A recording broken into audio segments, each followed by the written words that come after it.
Kumusta kayo mga kababayan? Dito po sa Malaysia, particularly dyan po sa Sabah is Malaysia and very specific.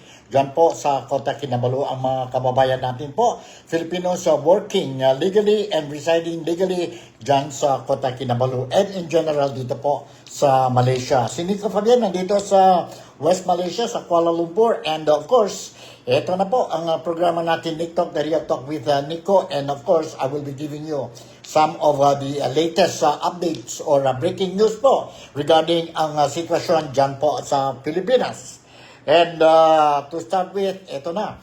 Tomorrow, a lot of Filipinos, not only dito po sa Malaysia, but also in the Philippines as well as overseas Filipino workers sa iba-ibang parte ng mundo, no?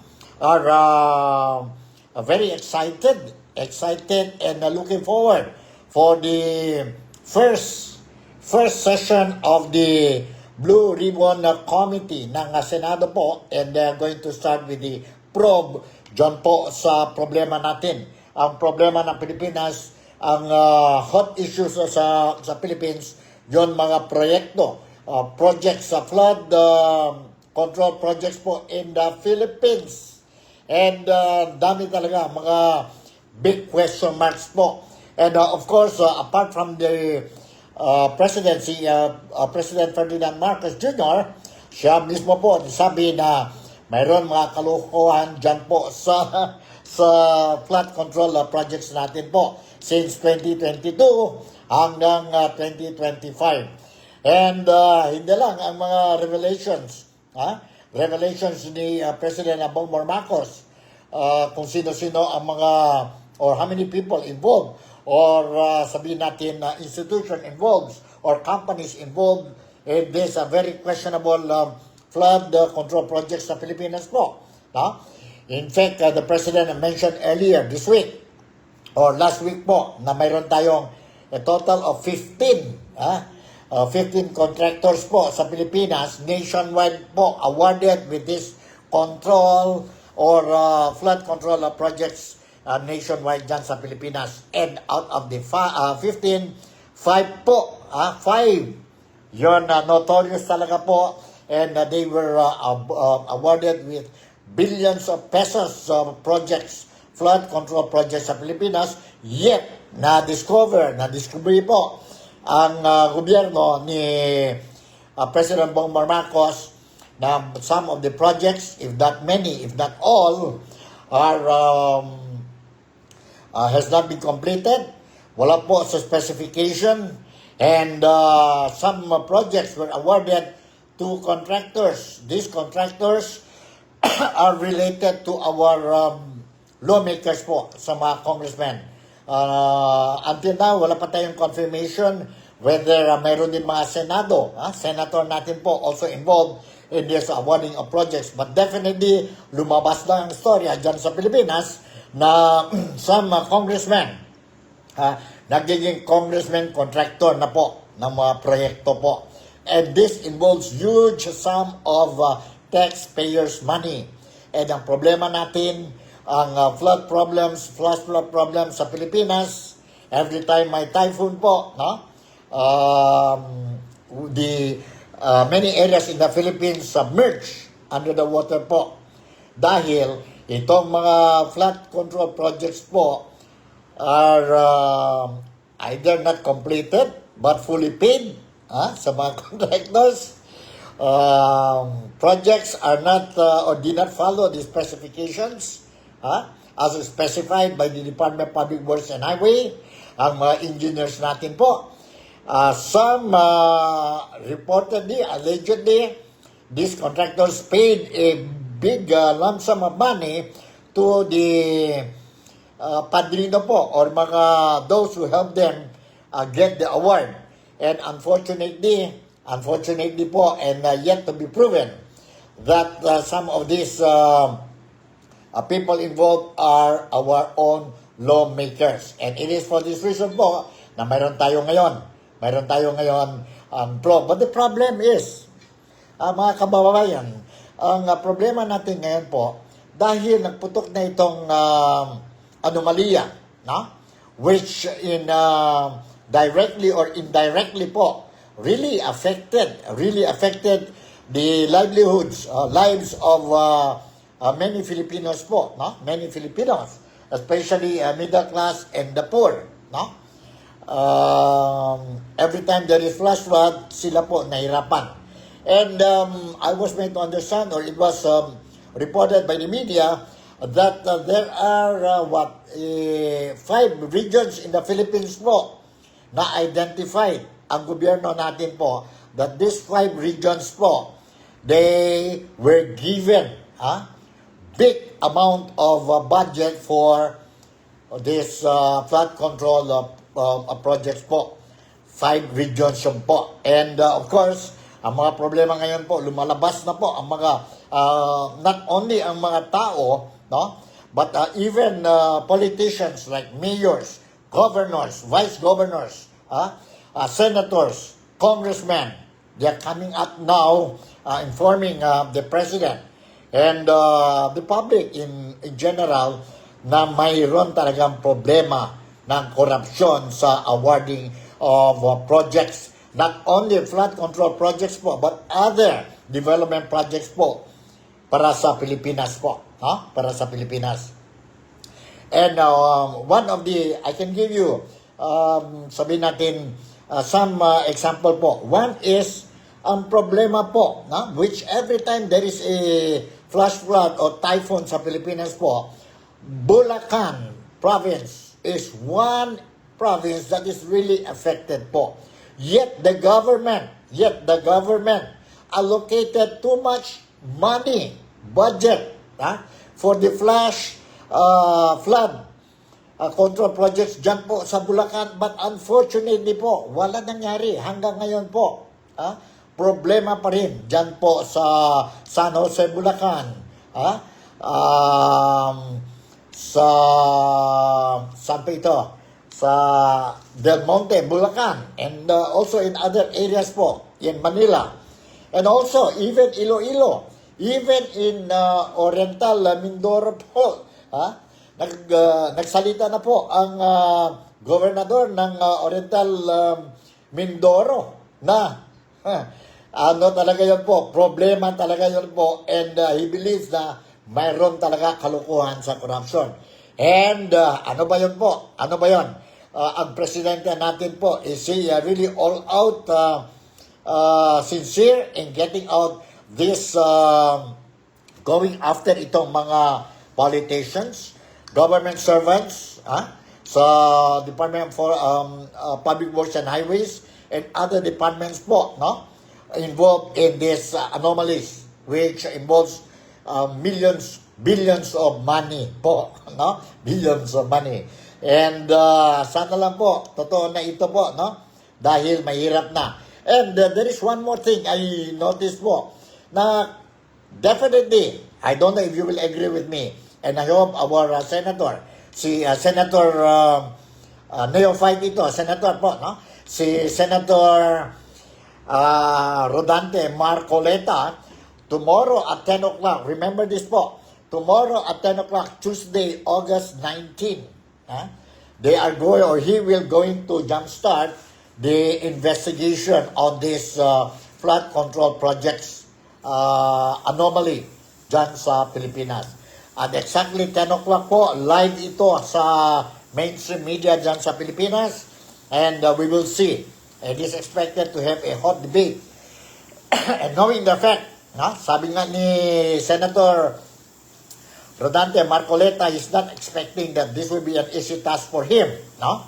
Although, despite that, he admitted that he's a neophyte dito sa Senado, and of course, the Blue Ribbon Committee ng Senado is the most, sabihin natin, serious, sabihin natin, sensitive committee sa Senado po, and being chaired by Dante Marcoleta, and he said it won't be easy for him. But anyway, he said he will do his level best. And of course, ang mga Filipinos po, especially tayo, kagaya sa akin, supporting ang capabilities, sincerity, and love for the country, and love for the entire Filipino community po, si Sen Marcoleta po. I'm sure that he will do everything po to protect the interest and welfare of the Filipinos po, no? Especially itong mga involved sa kalokohan na ito po.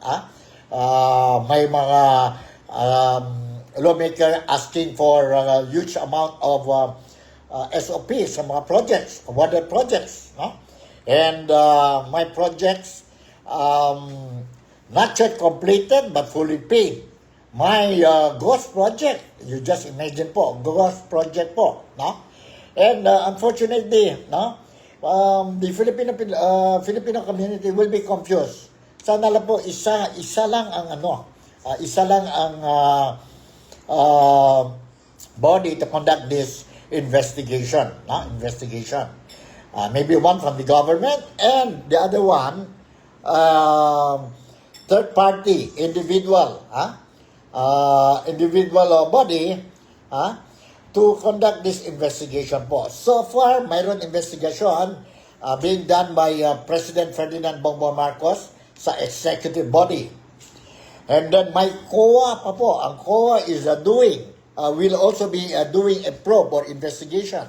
Tapos, mayroon pa ang Kamara, ang House of Representatives. They will also be investigating this flood control projects anomaly. And ang Senado po, ang Blue Ribbon Committee. Sa palagay ninyo po, hindi ba ma-confuse ang mga tao po? What if different ang mga results ng mga investigation? What will happen po? What will happen? So far, as for me, I would say I'm very confident that the investigation of the Blue Ribbon Committee ng Senado po is one body which carries the credibility. Carries the credibility and wala yung bias. Wala yung bias po. And sana din yan po, another body, private institution, third party po, will do an investigation po. Non-biased investigation. Pero kung ang Congress, House of Representatives, I'm sorry, I do not agree the House of Representatives should do their own investigation po. Dahil, unfortunately, this investigation po involved allegedly, and it has to be proven, even though it has to be proven po, but the mere fact that na-mention na po that our congressmen are likely involved in this awarding of projects or in one way or another, my participation po sa flash control projects awarded by the government. It was reported that there are some congressmen holding top positions sa House of Representatives po. The contractor, the company, they own the company. If not, they own the company. Ang immediate family ng mga congressmen natin po are owners of these companies which were awarded billions of peso projects po from the government. And some are identified close to the president, close to President Ferdinand Bongbong Marcos. And some are very close to, everybody knows, no? Pagdating sana sa House of Representatives, no? We know how our speaker, si Representative Martin Romualdez, runs the show po dyan sa House of Representatives. And who is Representative or Speaker Martin Romualdez? He is the first cousin of President Bongbong Marcos. But in fairness, it was openly announced by President Bongbong Marcos, regardless whether these people are close to him or his allies in politics, relatives, or close friends or business associates, he said he doesn't care. Sana lang po, totoo na yan po. He doesn't care. But para sa akin lang, I don't know if you will agree with me po. These projects, 2022 hanggang 2025, itong mga flush control projects, for the past 3 years, alam na yun ni President Bongbong Marcos what is happening. I suppose he knows what is happening. Dahil nakikita na natin po, nakita niya po, during his term, first year, 2022, 2023, 2024, we experienced typhoons, strong typhoons po. There was even one time he was saying na this kind of situation, flash flood, is already a normal norm para sa buhay ng mga Filipinos. You see? And he knows anong problema po. Anong problema. But only now he's taking action. He's taking action. Only now he announced, after 3 years, he announced na he's looking into it. And now you can see the president going, almost every day, going to these areas, most affected, problematic areas po sa flash flood, like Bulacan, no? He went to other provinces po, personally go and check, and he was informed.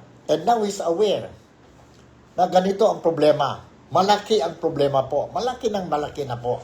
It could have been solved earlier, but the president or the administration did nothing. Did nothing po.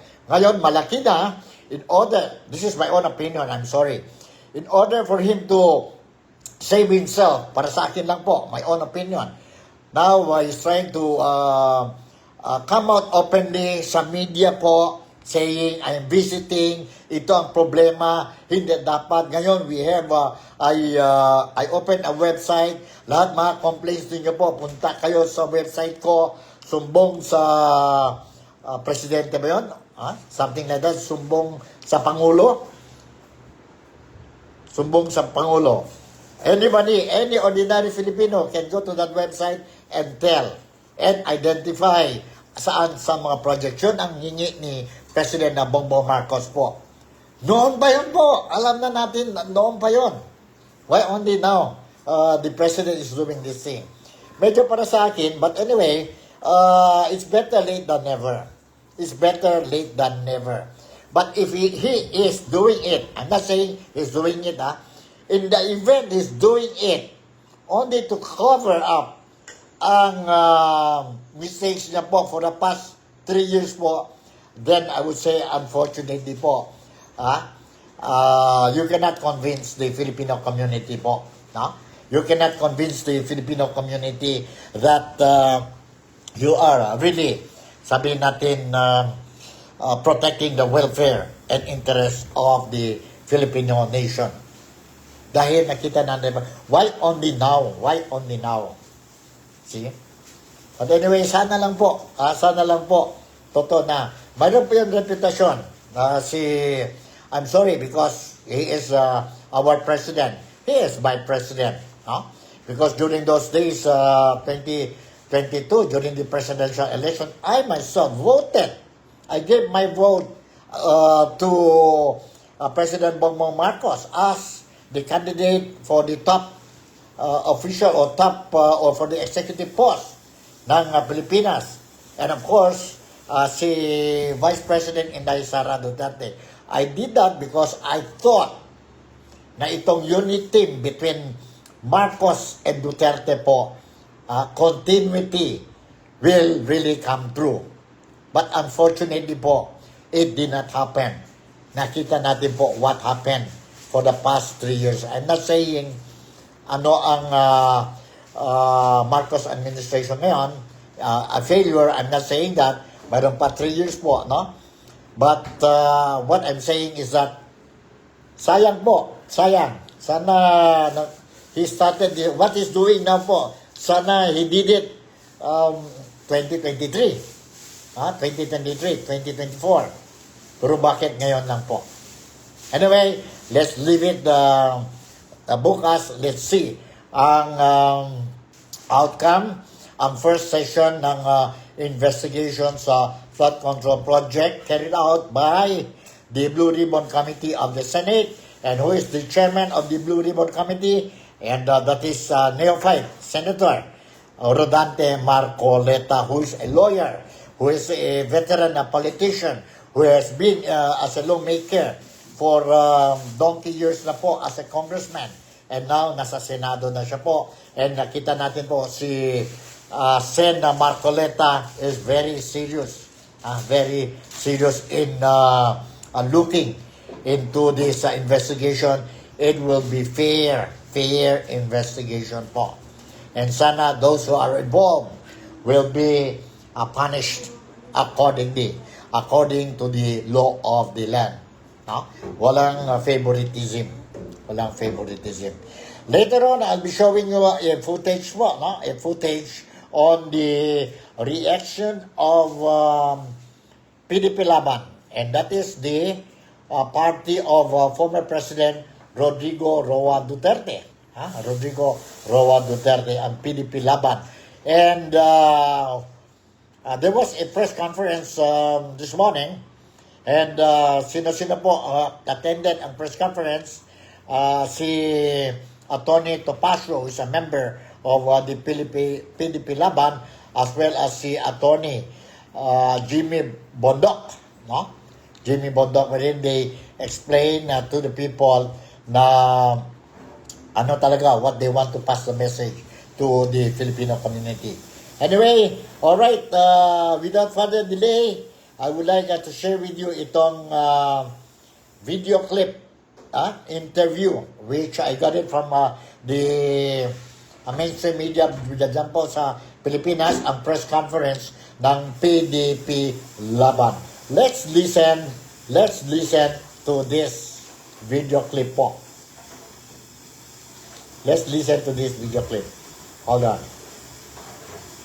PDP regarding the ongoing flood control investigation, so-called, being headed by no less than the President, is that, of course, we welcome any investigation on any government anomaly, because good governance and anti-corruption is number one in our platform of government ng PDP. However, such investigation must be an honest-to-goodness investigation. Dapat sincere. Ang problema mo, sa nakikita namin ngayon, parang ang ginagawa lamang ng Pangulo ay for optics, for show. Bakit ko po nasabi ito? Unang-una, okay, investigahan natin ang mga contractors. Ngunit, it takes two to tango. And in the case of the so-called floodgate, it takes more than two to tango. More than the contractors, unang-una tingnan po natin yung DPWH. Hindi po ba ang DPWH ang gumagawa ng disenyo?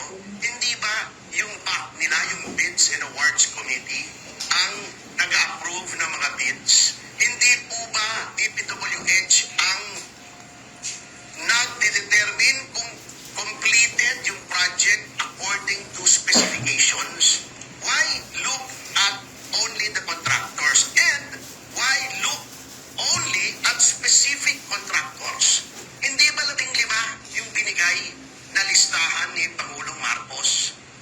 And there are reports, I'm not saying these reports are true, that some of those contractors have links to members of Congress, not only members of Congress, but the leadership of the House of Representatives. Bakit hindi tinitignan yung anggulong yun? Bakit hindi inimbestigahan yung district engineers ng DPWH? Alam naman po natin, wag na tayo maglokohan. Ang pumipili ng district engineer ay yung mga district representatives. Diba? Bakit walang iniimbestigahang DPWH official? Bakit walang sinususpending DPWH official? Eh yan ay under ng Executive Department, under ni Pangulong Marcos. Bakit hindi tinitignan yung may mga sinasabing links sa mga miyembro ng House? Dahil ba ang anak ni Pangulong Marcos ay miyembro ng House? Dahil ba ang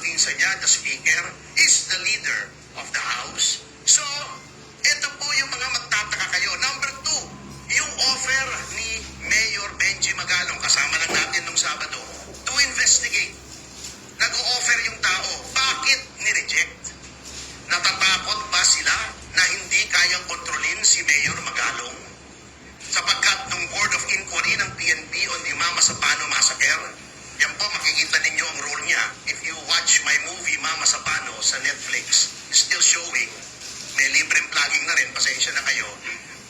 Pinakiusapan po si Mayor Magalong na wag nang idawit ang pangalan ni Pangulong Aquino doon sa primarily responsible sa Mama sa Palod. But nonetheless, at the risk of his career, he was on the inside track sa Chief PNP. Sinabi pa rin niya, it cost him the chiefship of the PNP. At doon lumabas yung kanyang famous saying na sometimes you have to choose between career and conscience. When you retire, your career is over but your conscience stays with you for the rest of your life. Takot pa sila that Mayor Magalong will call it as he sees it? Gusto ba nila ang nag-iimbestiga? Congress, sila mismo eh. Hindi po pwede. Kaya tama yung mga calls for an independent third party na mag-imbestiga. Ngunit, mukhang hindi sincere. Kaya po kami sa PDP, nananawagan po kami kay Pangulong Marcos, reconsider Mayor Benji Magalong. Siya po, sa kanya may tiwala ang mga tao sapagkat alam na wala siyang ibang agenda rito.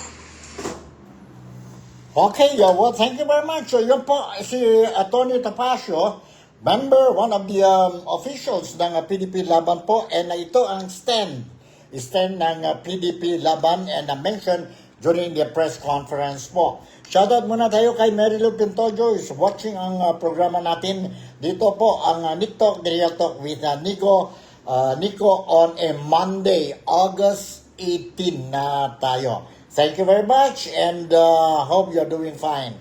Si Mary Lou, and of course, ang mga kaibigan natin po who is also watching na today, dyan po sa Sabah, particularly sa Kota Kinabalu. I cannot read all your names dito. Nahirapan ako makuha mga pangalan ninyo. And of course, mayroon din tayo, taga Zamboanga, taga Cebu, taga Maynila po. No? Taga Maynila and yes, USA. Alright. So, thank you very much for watching. Don't forget to subscribe itong Nick Talk, Direct Talk with Nico po. Dahil dito lang po, you will get the latest developments or breaking news po about what is happening in the Philippines. I might not be the first one to give you the breaking news, but definitely you will get the news. You will get the news po. So, alright, do you agree with Atty. Topacio na he is asking the President, si President Bongbong Marcos, ang PDP Laban, is asking, requesting or urging President Bongbong Marcos to reconsider ang offer ng Baguio City Mayor Benjamin Magalong that to lead the investigation because kailangan tayo ng independent third party po to conduct this probe of this investigation po para hindi bias. Okay, we just leave it there. According to the House of Representatives, sabi nila kailangan sila magawa yon. Sabihin natin, investigation po in aid of legislation. Yun naman palagi ang rason nila po, no? But at the end of the day, habang na-continue ang investigation, as what we experienced before, what they do in the investigation po, they will humiliate ang mga resource persons nila po. Sana po, this time around, it will not happen. But on the Senate side, I don't think so. I don't think so po. Knowing the caliber of Sen. Rodante Marcoleta po, I think we can expect a biased and just probe ng Senado po, ang Blue Ribbon Committee.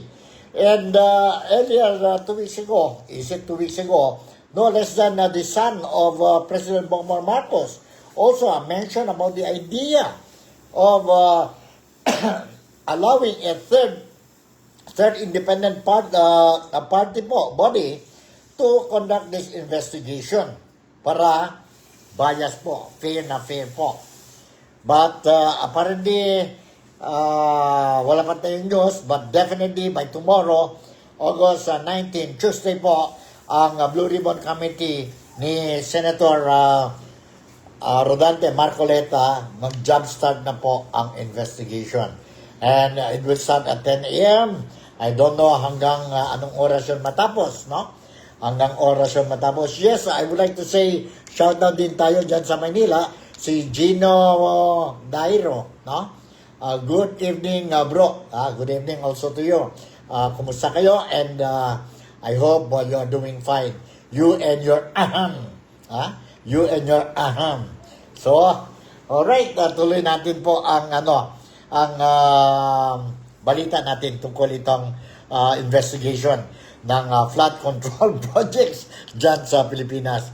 To be frank with you po, I receive a lot of calls, I receive a lot of messages from the Filipino community dito po sa Malaysia, particularly sa Sabah po. And they are not happy with what is happening po. Sabi nila, sayang ang pera nila that they are sending.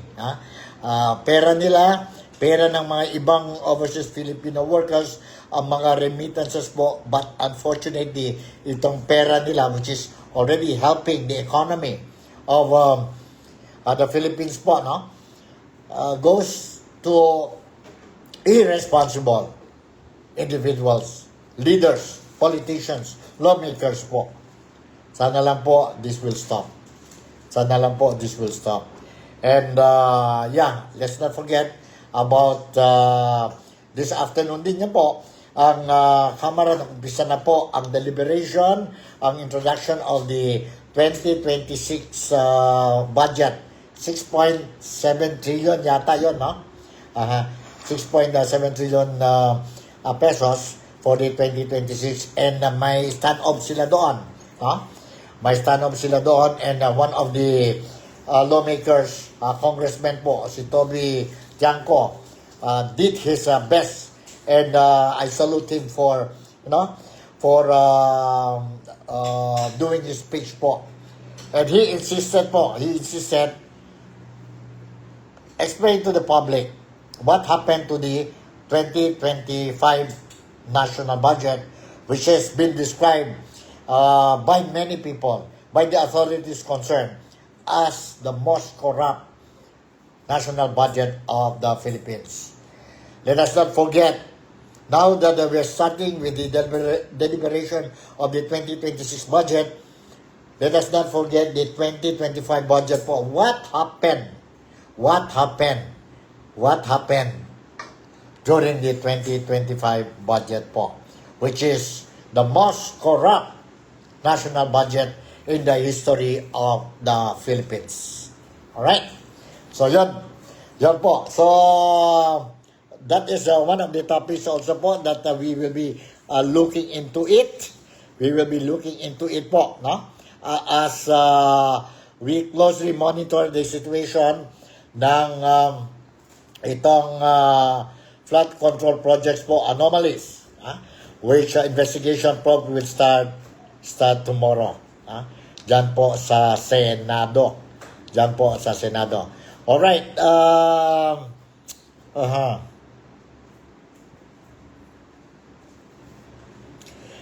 I mentioned earlier na ang Bulacan is one of the areas po badly affected by flash flood. And mayroon tayo dito po news article coming from ABS-CBN po. And let me read you a portion of the news article. Bulacan Vice Governor Alex Castro said Monday he would recommend to the Sangguniang Panglalawigan to launch their own audit of the hundreds of flood control projects in the province. Castro said that he would file a resolution seeking to investigate the 668 anti-flood projects in Bulacan. Take note na po, 668 anti-flood projects in Bulacan. His recommendation came after the Commission on Audit ordered a fraud audit for the flood control projects in Bulacan, which topped the provinces in Central Luzon that have the most number of flood control projects since 2022. The most, A fraud audit seeks to gather all important and relevant documents with the intent to look for the fraud on the transaction or the implementation of the projects. 45% of the 548 billion pesos or 44 billion worth of flood control projects in the region is from Bulacan. COA Chairman Gamaliel Condoba noted. Yun po, no? Yun po. So, hindi lang ang Bulacan po, no? This morning, sa program ni Ted Filon, na they also interviewed si Governor yata yun po sa Oriental Mindoro, and he also mentioned about ang problematic projects po dyan sa Oriental Mindoro. Dami din po project, malaki mga projects. Even Iloilo po, ang Iloilo. Ang mayor ng Iloilo po, nagsigaw din po ang mga officials ng elected officials ng Iloilo, sigaw din sila po dahil itong questionable flood control projects in their area, and ito na po, malaking issue. I don't know how the president will handle this situation po, no? Will handle this situation. But anyway, as what I said, I will closely monitor itong situation po so that kayo, mga followers ko sa TikTok, the Real Talk with Nico, you will be properly informed on the latest updates. No? So, importante yun po. Alright, mayroon din tayo dito. House 2026 budget briefing open with 20 minutes stand-off. Yan po. Okay, the other issue that I would like to share with you before I will conclude this program, itong program natin, Monday po, is about the BARM election. Bangsamoro Autonomous Region and Muslim Mindanao po. Ano kaya ang latest dyan po sa BARM? Let's see. Alright? Baka we can get some news. Alright? ABS-CBN. ABS-CBN News, tingnan natin po. I was made to understand na may 10,000 yata, no? 10,000 cups will be deployed during the BARM election scheduled on October. October ba yun? Yeah. Nandito po, let me share with you this news article. Around 10,000 policemen will be deployed to secure the Bangsamoro Autonomous Region in Muslim Mindanao, or BARM, ahead of its first parliamentary election on October 13. October 13 pala, no? Ang election. According to Philippine National Police PNP Chief General Nicolas Torre III. Torre said in a press briefing at Camp Crame in Quezon City on Monday that the deployment is a part of the preparations to ensure orderly polls alongside the enforcement of a region-wide gun ban from August 14 to October 28 as mandated by the Commission on Election or COMELEC. So, yun po. The poll body also has bars the suspension of local officials, transfer of civil service employees without COMELEC approval, and the alteration or creation of polling precincts during the election period. Violators may face 1 to 6 years in prison without probation, disqualification from public office, loss of voting rights, and deportation for foreigners after serving their sentence.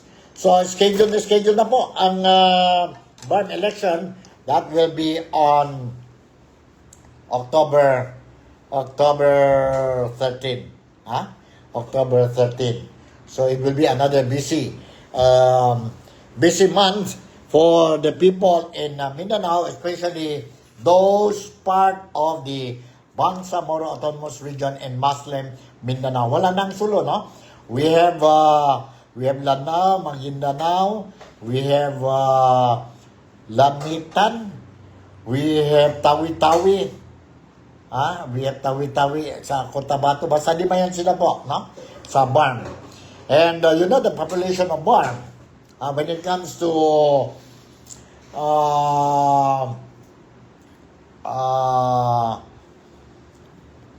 buying power, they have a total of something like 32 billion population po.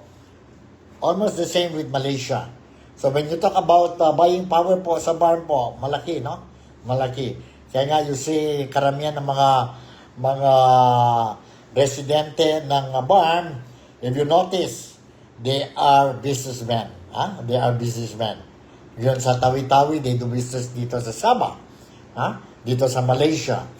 And mga Maranao, Maguindanao, you go to Manila, nandoon talaga sila sa negosyo po. So, yon ang Barm election that will be on October 13.